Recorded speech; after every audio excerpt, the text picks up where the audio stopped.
The forest is silent for one long second. Then the guns begin again. Snow lifts from the ground with every impact. Radios fail. Roads vanish. Orders travel by shouted words and frozen breath. In the center of a shrinking circle, American soldiers stare into the trees and understand what this place has become. Bastogne is no longer a town. It is a line. And if that line breaks, the enemy rolls west and the war changes forever. In the early hours of December 16, 1944, the quiet of the Ardennes forest shattered as German artillery opened fire along a wide front, marking the start of a surprise offensive that Allied commanders had not believed possible in winter.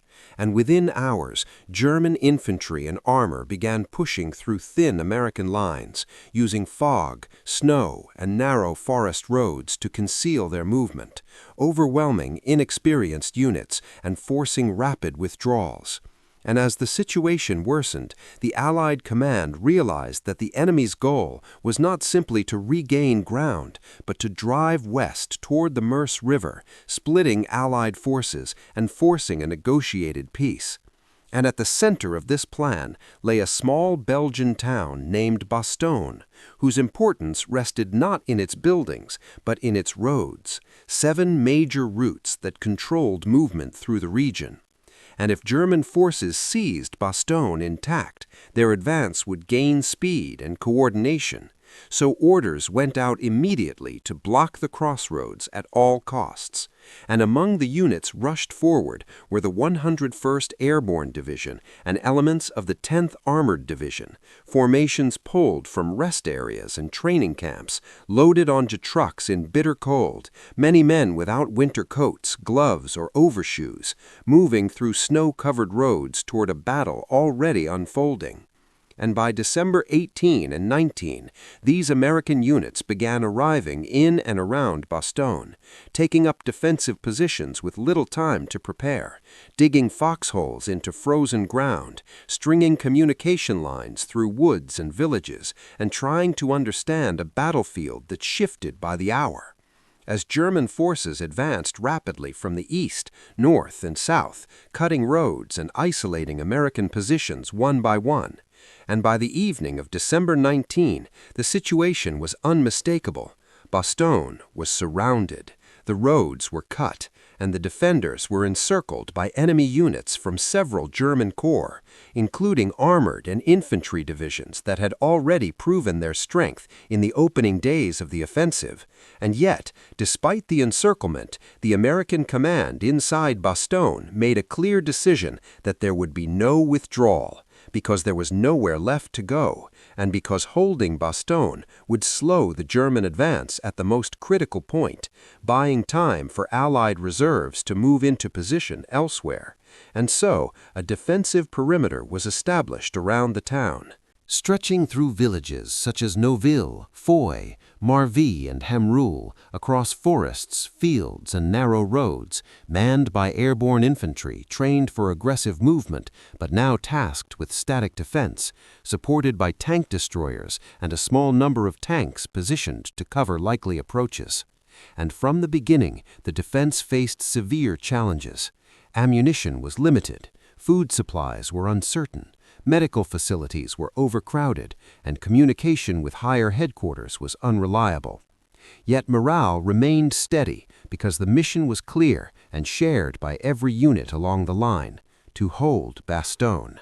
And as December 20 dawned, German reconnaissance units pressed closer, probing American positions, testing reaction times, measuring artillery response, and identifying weak points, while German artillery began to range in on known positions, sending shells into villages and woods along the perimeter. And American units responded with controlled fire, conserving ammunition while maintaining the appearance of strength, shifting positions when necessary to avoid detection, and using the terrain to their advantage. and the fighting intensified rapidly, especially to the north near Noville, where elements of the 10th Armored Division and the 101st Airborne fought delaying actions against advancing German armor, destroying tanks and slowing the enemy at great cost, buying precious hours for the rest of the perimeter to organize. And although Noville eventually fell, the delay disrupted German timetables and forced them to commit additional forces, a pattern that would repeat throughout the siege. And as December 21 arrived, the Germans tightened their ring around Bastogne, launching coordinated infantry assaults supported by artillery and armor, striking from multiple directions in an effort to overwhelm the defenders through pressure and exhaustion. And American units along the perimeter faced repeated attacks, sometimes several in a single day, with little rest between them. Men rotating between foxholes, roadblocks, and buildings as positions were threatened, artillery firing defensive barrages to break up assaults before they could reach the line, and tank destroyers engaging enemy armor at close range on narrow roads, using speed and surprise to offset heavier enemy tanks. And throughout these engagements, leadership at every level played a critical role, from division commanders inside Bastogne coordinating limited reserves, to company and platoon leaders making immediate decisions under fire, choosing where to reinforce, where to hold, and when to counterattack, often with incomplete information and under constant pressure.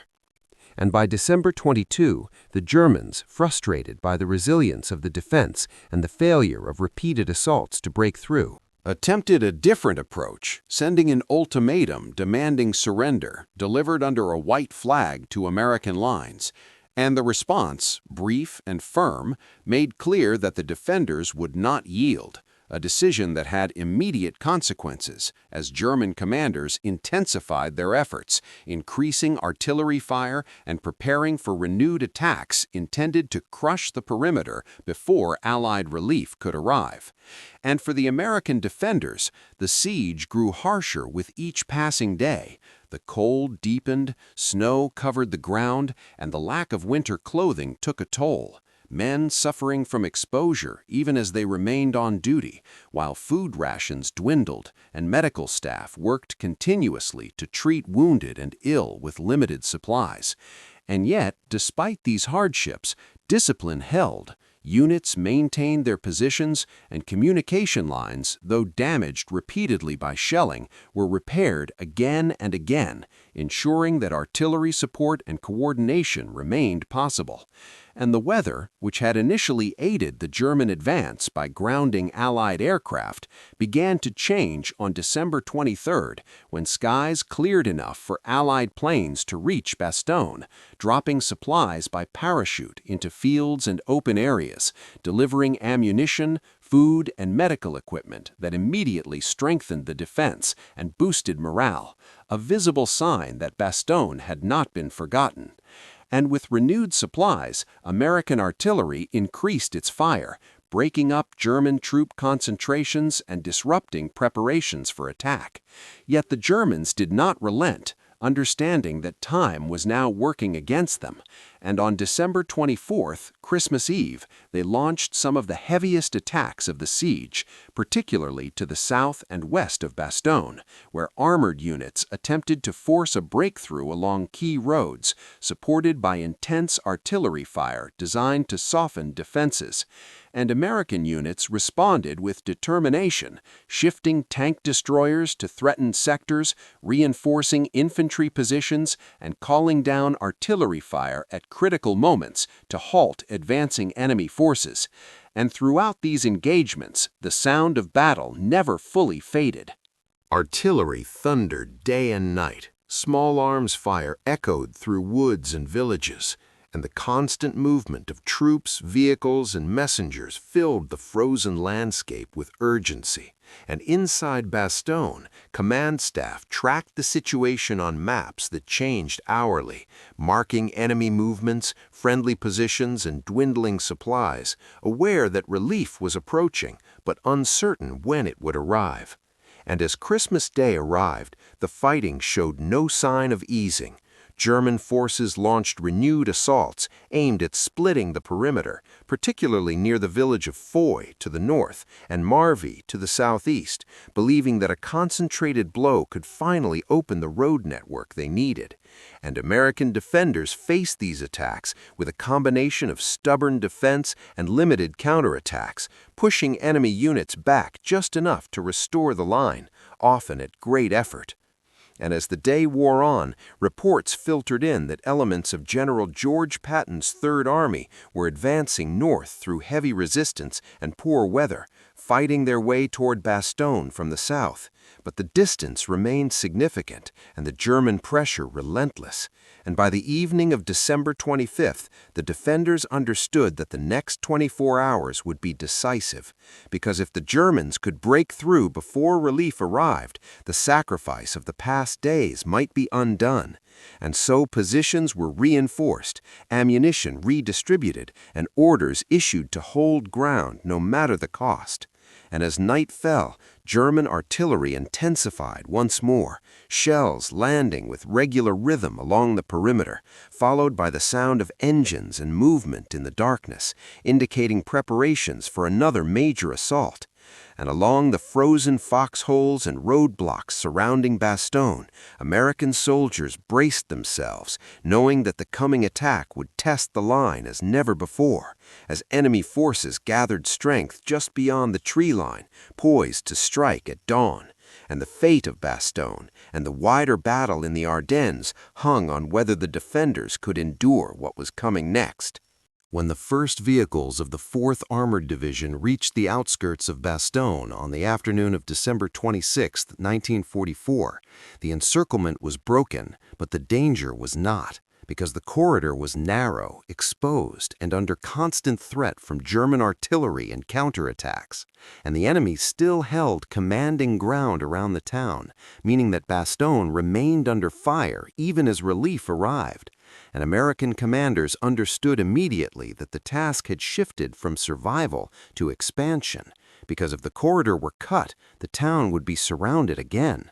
And so units moved without pause, engineers widening the road, infantry securing flanks, tanks pushing outward to create depth, all while German forces reacted quickly, launching counterattacks aimed at sealing the breach and restoring the siege.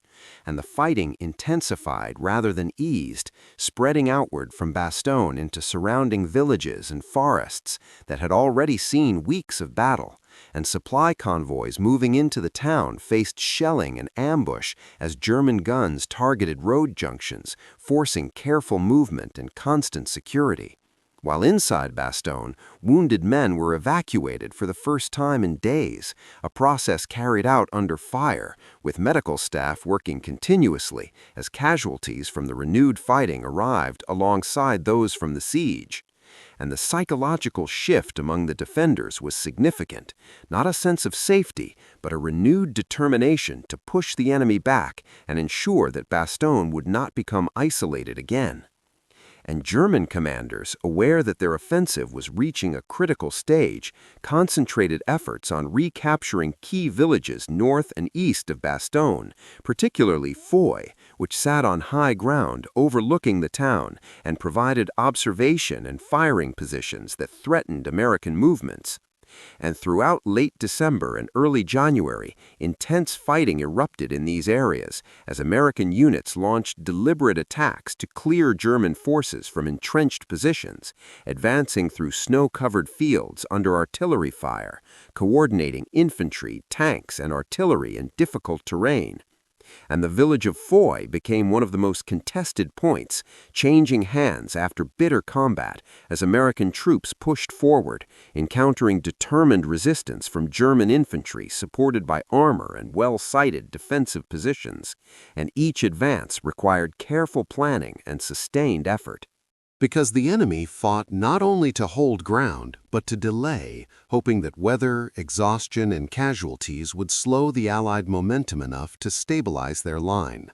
And throughout this period, the weather remained harsh, snow deepening, temperatures staying low, and movement exhausting, with every step through frozen ground demanding effort.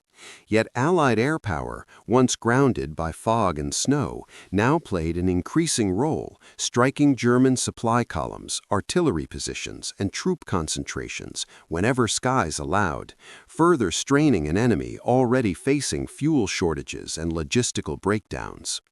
And inside the American command structure, the defense and expansion of Bastogne were seen as essential to the broader counteroffensive in the Ardennes, because the German plan had depended on speed and surprise, and the delay imposed by the stand at Bastogne had disrupted that plan beyond recovery, forcing German units to fight for every mile without the supplies or time needed to sustain momentum.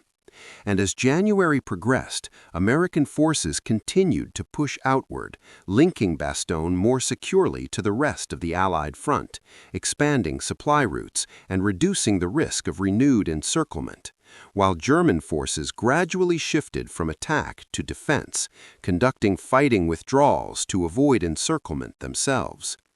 And the intensity of the battle around Bastogne began to change, not disappearing, but transforming into a series of hard, methodical engagements aimed at reclaiming territory and stabilizing the front. And for the soldiers who had endured the siege, the aftermath brought little immediate rest, as many units were rotated only briefly before returning to the line, because the wider Battle of the Bulge was still ongoing, and the need for experienced troops remained urgent. And the memory of the siege influenced behavior at every level, reinforcing the importance of preparation, coordination, and resilience.